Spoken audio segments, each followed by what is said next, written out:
Welcome everybody to the X Factor podcast. Today, we're getting right into here with the NFC and AFC Championship game that happened over the weekend. A wild playoff to start to really much end the year with the NFC and AFC Championship game as we head right to the Super Bowl. And we're gonna talk about right into here with the Kansas City Chiefs and the Detroit Lions. Always remember to follow the TikTok and the Twitter, both X Factor Sports. Um, Trying to get a good goal coming up, adding the followers, subscriptions, and all that going right in here into 2024. So to start out with the Chiefs and the Ravens, this game could have gone either way. It wasn't really like, oh, we know who's gonna win this game. It could have gone both ways for each team. The Chiefs, they've had the best defense in my opinion throughout this whole playoff run. Um, the best defense in the Patrick Mahomes era, in my opinion, and they proved it once again as they stopped Lamar huge on major plays. There was one play where it kind of just like broke down. Lamar was able to get a 30-yard touchdown pass, which was beautiful. Um, Other than that, the defense for the Chiefs, they stomped them out. They averaged 7 points in the second half this season, and they haven't let up 30 or more points on the defensive side of this year.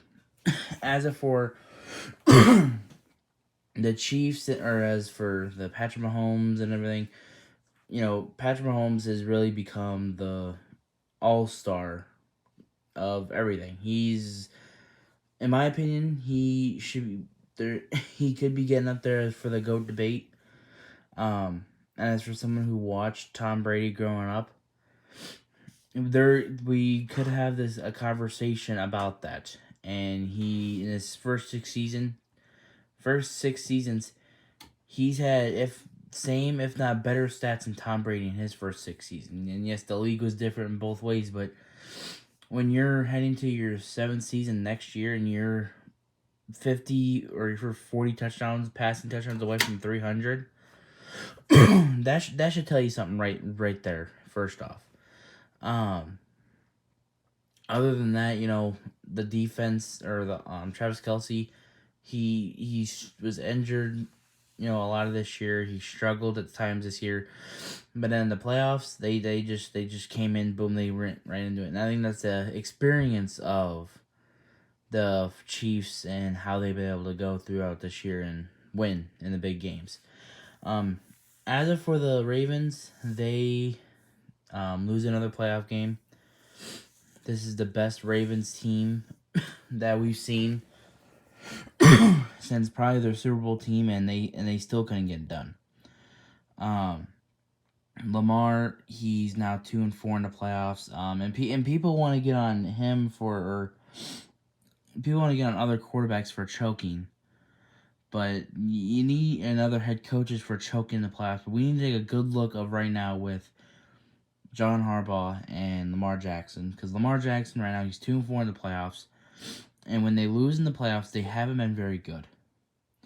The two wins that they have so far, one against Texans last week, and then against the Titans in 2020. And in the losses, they have not played in particularly well for Lamar Jackson, and I need to talk about that because for someone who, for everyone who has hyped him up, calling him the MVP, people already have him down as the MVP. For me, he's not even top MVP candidate this year. He's not even top 3. As if you're talking about the playoffs, he could probably hit top 3, but he still wouldn't win it for me. Lamar, there's some questions about him. He had plays that he could have. There's wide open receivers downfield where he could have went in and made big plays, major third downs, but he just wouldn't go for it. And there was the interception, very bad look on Lamar. He was triple covered and still could not really get anything going. The running game, they didn't even seem to get a running game going. and Lamar was just getting stopped on that well. And for how the Chiefs defended Josh Allen last week, I probably would have thought Lamar would have had a better shot at getting more rushes, more rushing yards. You probably would have thought that they would have rushed a little bit more. And, well, they didn't, and they ended up losing in the process. And then when I want to go talk about John Harbaugh, since his Super Bowl run, this is the first AFC Championship game that they've had. They went a couple years where they didn't make the playoffs. And it's either been wild card or divisional round exits. And the reason I want to say that is because there's another coach that people want to get on for quote-unquote choking ever since he's won a Super Bowl and hasn't done much since. And the one guy is Mike McCarthy. They get on Mike McCarthy about, he won his Super Bowl, hasn't done nothing since. John Harbaugh, he's in that same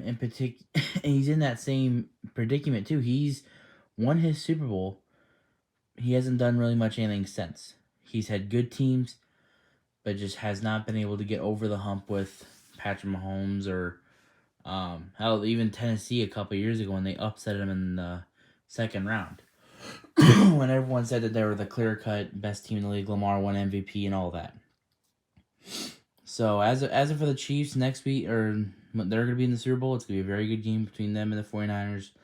And I'll talk about the 49ers here in just a second. But as for the Ravens, it's the end of the season, and as for the receivers, I think they could go and get someone else in there. I know they have Aguilar and they have OBJ, but I don't think OBJ is the long-term answer. Zay Flowers looked a lot better than him all year.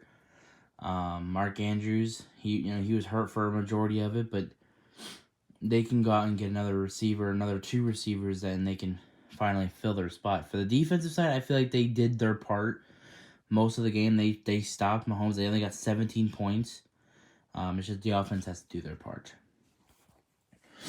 Going on to the Detroit Lions and the San Francisco 49ers.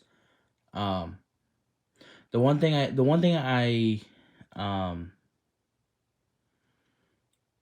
takeaway I got from this is the inexperience of playoffs for Dan Campbell and Johnson, the OC for Detroit, is the inexperience that they have for the playoffs. Yes, they won the first 2 rounds. They were good, but they come in, they were up 17.5, and they blow it. The final score ended up being 34-31. There's 2 potential field goals that they could have kicked. If they would have kicked those, it would have been 37-34, and maybe they would have to see overtime based off how the 49ers played in the second half. To me, it's just the inexperience for Dan Campbell, and he should have taken those field goals. It was a very sour loss if you're a Detroit Lions fan.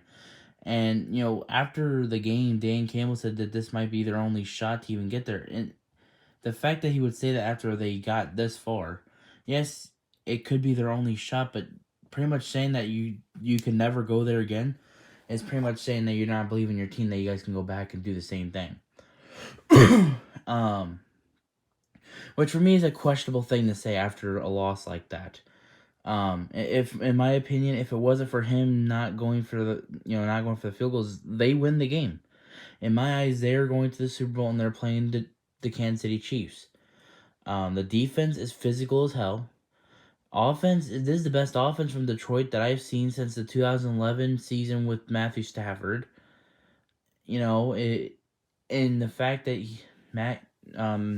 Dan Campbell goes out and says that, me questions a little bit of him as a head coach and how much he believes in his players. As of the 49ers, Brock Purdy, he, as one of the people that have doubted him and pretty much not say that he's terrible, but like he's a good quarterback, don't get me wrong. But the ESPN analyst, Sam Manuelacho, Richard Sherman, they really got to cut it down on this whole Brock Purdy hype right now. Because, yes, Brock Purdy made some good plays over the last couple of weeks. And even during the Detroit Lions game, he made some good plays. There was one play where he went to Jennings. He literally had to move his whole entire body, get over, and get the one-handed catch. And then there was one where he broke a sack and then goes out and gets one to Kyle Juszczyk. Don't get me wrong; those are really good plays by Brock Purdy.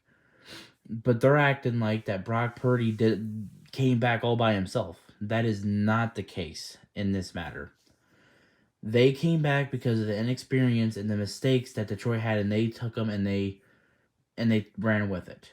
It wasn't Brock Purdy didn't do all of it. Those out of the whole game, those are two plays that I remember that pretty much him putting the team on his back. There was one big 15 to 20 yard rushing play that he had. I could probably add that one in there too. But other than that, nothing really sat there and said Brock Purdy was the only reason why they won this game. Defense stepped up when they needed them the most. Offense, they stepped up, and it wasn't just Brock Purdy. The whole offense stepped up. So the hype with Brock Purdy. So the whole hype for Brock Purdy pretty much just needs to calm down for right now, because let's be honest, Brock Purdy he's a lot like Jimmy Garoppolo. I've said this before. He reminds me a lot of like Jimmy Garoppolo before the ACL tear, before the injuries in 2020. Brock Purdy is what Kyle Shanahan and the 49ers thought Jimmy Garoppolo should have been. The only difference is Brock Purdy was picked last in the draft, so that's why everyone's hyping him up so much. And people, and yes, he is a game manager. I think the best way I'll put it is he is the ultimate game manager. And hell, he could be the best game manager to ever be. And if they do win the Super Bowl, I will still call him a game manager, which is not always a bad thing, because game managers still, time and time again, can still make one or two plays that will change a game. A difference between the game manager and what Mahomes does. Mahomes, he can do something insane every drive. Brock Purdy, he can do certain things at certain times, like once or twice a game. They'll be like, well, damn, he changed the game for that, that moment. He didn't do something every single drive of the game. But I'll say this right now. If the Detroit or if the 49ers go into the Super Bowl and they play like the first half, like they did against Detroit, they're not winning the game. I'll tell you that right now. The Chiefs defense lets up only 7 points in the second half, average. And no one has scored 30 or plus points on that team. So it's going to be very hard to sit there and look at the stat and be like, well, damn, 49ers could probably beat them. Well, if they don't, I will say this, if they don't score 24 points, they will not win the game. They have to score at least 24 plus points to win the game. I do think the Chiefs will win. I think, San Francisco, they'll probably get an easy 20 points that first half. And I think they'll get 3 to 7 points in the second half. And even if they get like 10, I still think the Chiefs will get just a little more than that. Mahomes is familiar with the 49ers defense. The last time they played, they put 40 on that defense. When certain people in my comment section, when I said 49ers were going to lose and Chiefs were going to put up 40, certain people said that was not going to happen. It happened. I think that was the first game McCaffrey played too. So, like I said, if the 49ers come out and they play like how they did in the first half, it's going to prove my point about Brock Purdy too. But also it just says that they're not going to win the game at all. What I feel like whoever wins in the NFC is just who's going to get ate up against against the Chiefs. That's what I really feel like is what's happening here. And let's be honest, this is a Super Bowl not many people really want. Outside of fan bases, no one really wanted this kind of Super Bowl. A lot of people wanted the Ravens or the Lions or pretty much those two were the only option. No one really wanted San Francisco and Chiefs, which Chiefs have become one of the most hated teams this year just because of the Taylor Swift stuff. And 49ers, they're hated all around the league from multiple fan bases. So it's gonna be a very interesting couple of weeks. I will put. So as for the X Factor awards go for the NFL season, those will be on later on this week because I'm gonna do who I think should win each award, and not a bunch of biased voters, in my opinion, decide. As of for everything else, wrestling awards or wrestling talk is gonna be out every day this week. Monday Night Raw will be on tomorrow. It just ended a couple hours ago, so I'm gonna review that tomorrow. Y'all stay blessed. Have a good night.